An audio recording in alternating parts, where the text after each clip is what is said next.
नमस्कार, आदाब, सत श्री अकाल, राम राम। कैसे हैं आप लोग? होपफुली सब बढ़िया होंगे, बेहतर होंगे और हमारी इस 10 मिनट क्विक रिवीजन सीरीज को रेगुलरली वॉच कर रहे होंगे। चलिए आज हम बात करने हैं यूपीएसआई 2025 के अंदर जीएस का एक सेगमेंट है और इस सेगमेंट के अंदर हम बात कर रहे हैं न्यूनतम समर्थन मूल्य यानी मिनिमम सपोर्ट प्राइस को लेकर। 2017 में 2021 में इससे सवाल पूछे गए थे। इकोनॉमिक्स का एक मोस्ट इंपॉर्टेंट एस्पेक्ट है ये और इसी का पहले एनालिसिस करेंगे और उसके बाद क्वेश्चंस की प्रैक्टिस भी करेंगे। तो चलिए शुरुआत करते हैं।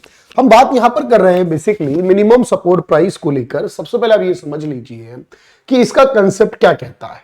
देखिए हमारे देश में, क्योंकि हम जानते हैं कि देश की आधी आबादी जो है वो किसान है, यानी कि किसान में वर्क करती है, एग्रीकल्चर सेक्टर में वर्क करती है और किसानों को प्रोटेक्ट करने के लिए, किसानों को प्रमोट करने के लिए बेसिकली यहां पर एक कंसेप्ट की शुरुआत की गई थी 1965 में, जिसको हम मिनिमम सपोर्ट प्राइस कहते हैं।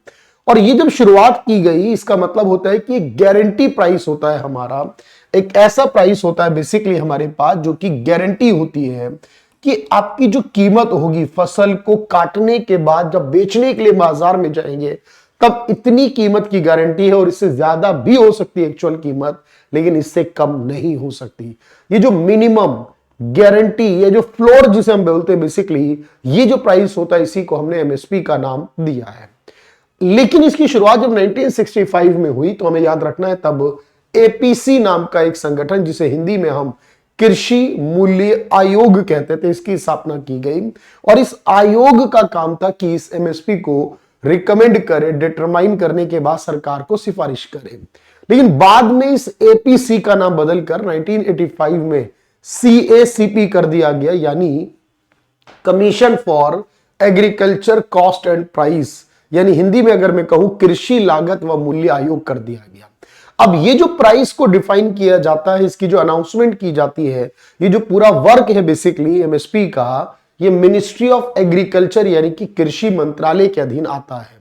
लेकिन जब इसको अनाउंस किया जाता है तो उससे पहले ये पास कराया जाता है। समझिएगा, एक संगठन इसको डिटरमाइन करके सरकार को रिकमेंड करता है, सरकार उसको पास करती है और उसके बाद इसका अनाउंसमेंट होता है। तो पास कौन करता है? वो करती है आर्थिक मामलों की संसदीय समिति, जो भारत सरकार के अधीन है। ये संसदीय समिति इकोनॉमिक अफेयर्स के लिए जो बनी है, ये इस काम को कर रही है। और इस फसल में जो कितनी आती है टोटल मिलाकर, तो याद रखना गन्ना मिलाकर पूछा जाएगा तो 23 होंगी और गन्ना छोड़कर कहा जाएगा तो 22 होंगी। इसीलिए हम कहते हैं 22 और प्लस 1।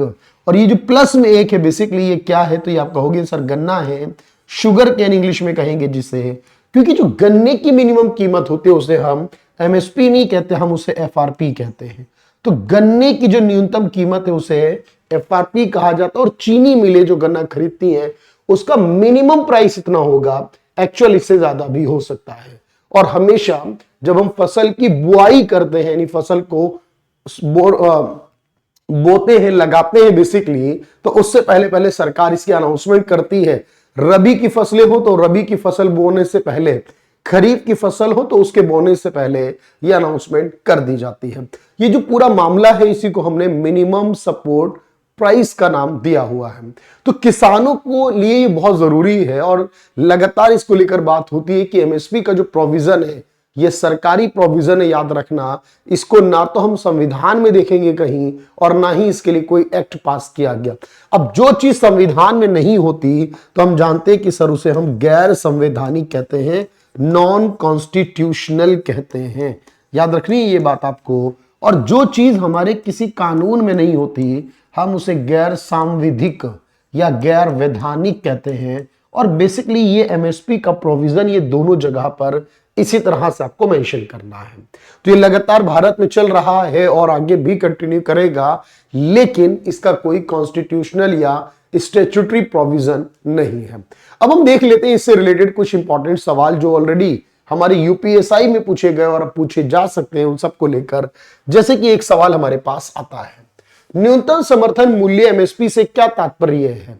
तो आपको याद रखना है वह मूल्य जिस पर किसान अपनी उपज बाजार में बेचते हैं, वह मूल्य जिस पर सरकार किसानों से फसल खरीदती है, वह मूल्य जिस पर उचित मूल्य की दुकानों से खाद्यान्न बेचा जाता है, वह मूल्य जिस पर कृषि उत्पादों के निर्यात की अनुमति होती है। तो आप जानते हैं यहां निर्यात की कोई बात नहीं है, यहां पर राशन की दुकान, उचित मूल्य की दुकान यानी राशन की दुकान की बात नहीं है। तो वो मूल्य है यहां पर जिसपे सरकार किसानों से खरीदती है उस मिनिमम प्राइस को, क्योंकि सरकार कभी एमएसपी से ज्यादा नहीं देती है बेसिकली, तो उस मिनिमम प्राइस को हमने क्या कहते हैं, एमएसपी कहा जाता है। पॉइंट सेकंड देखेंगे ध्यान से, कृषि क्षेत्र में न्यूनतम समर्थन कीमत जो लागू की गई है वो किस पॉइंट ऑफ व्यू से की गई है। इसका मुख्य उद्देश्य क्या है कि मिनिमम प्राइस मिलना ही चाहिए किसानों को, तो कृषक यानी किसानों के हितों की रक्षा करना, ये तो बिल्कुल है। कृषकों को इंकरेज करना, प्रमोट करना, प्रोत्साहन करना भी होगा, और जब उत्पादन ज्यादा हो जाता है तो कीमतें कम होने लगती हैं, उस कीमत को कम होने से रोकने के लिए करना, तो ये ऑप्शन भी आपके पास बिल्कुल करेक्ट हो जाएगा, यानी ऑल ऑफ द अबव इसका राइट आंसर है। कृषि वस्तुओं के न्यूनतम समर्थन मूल्य का निर्धारण करते हुए किस निकाय की सिफारिशों को ध्यान में रखा जाता है, यानी ये काम मिनिस्ट्री ऑफ एग्रीकल्चर के अधीन आता है, लेकिन उस संगठन, उस निकाय का नाम क्या होगा जो कि इस डिटरमाइन करता है बेसिकली। तो मैंने आपको बताया पहले इसका नाम 1965 में कृषि मूल्य आयोग था और बाद में कृषि मूल्य व लागत आयोग कर दिया गया।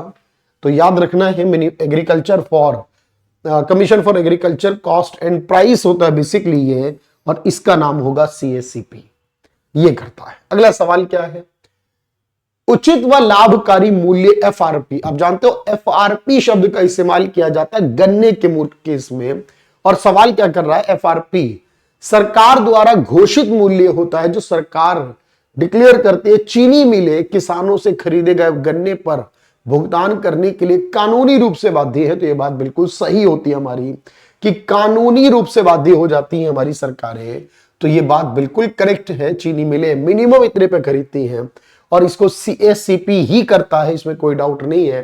तो इसको डिक्लेयर करने भी काम सीएसीपी का होगा।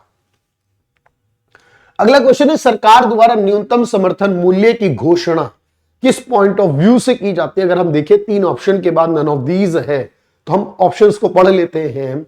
साहूकारों को प्रोत्साहन के लिए, व्यापारियों को प्रोत्साहन के लिए, या किसानों को प्रोत्साहन के लिए। तो हम जानते हैं किसानों को प्रोत्साहन देने के लिए इस काम को किया जाता है, एमएसपी को डिक्लेयर किया जाएगा।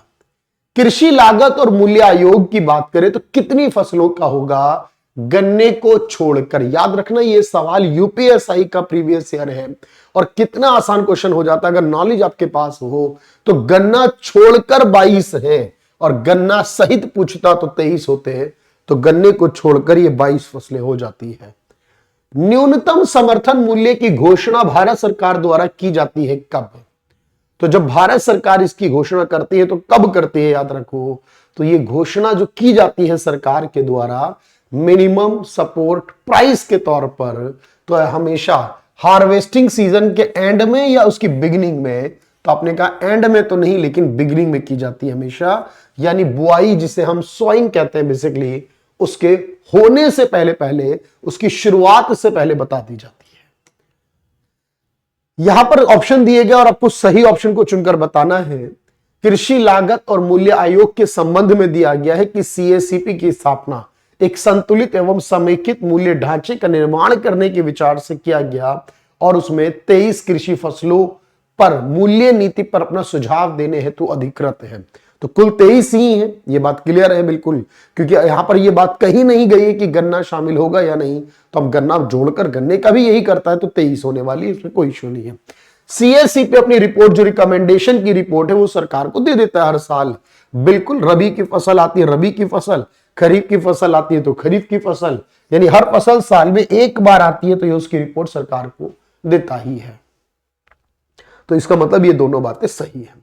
अब देखो भाई, इस तरीके के सवाल हमारे पास आते हैं और लगातार हम इस पर प्रैक्टिस भी कर रहे हैं, कॉन्सेप्ट भी क्लियर कर रहे हैं। लेकिन अगर आप कंप्लीटली पढ़ना चाहते हो तो ये आपके पास एक स्पेसिफिक बैच है यूपीएसआई 2025 का, और इस 2025 के बैच में क्योंकि एग्जाम आपका होना है 14 और 15 मार्च 2026 में, और जो वक्त आपके पास बचा अगर आप उसको यूटिलाइज करना चाहते हो, ये बैच आपके लिए मोस्ट इंपॉर्टेंट होगा, क्योंकि इसमें लाइव और वीओडी का कॉम्बिनेशन है, तो यानी जितना वक्त है आप उसके साथ कुछ क्लासेस लाइव, कुछ क्लासेस वीओडी रिकॉर्डेड फॉर्म में देखकर सब कुछ कंप्लीट कर सकते हो। और ये पूरा का पूरा बैच जो इन्वेस्टमेंट है आप लोगों का एक तरीके का इस वर्दी के लिए, इस 2 स्टार के साथ जो वर्दी मिलेगी उसके लिए, वो है 599।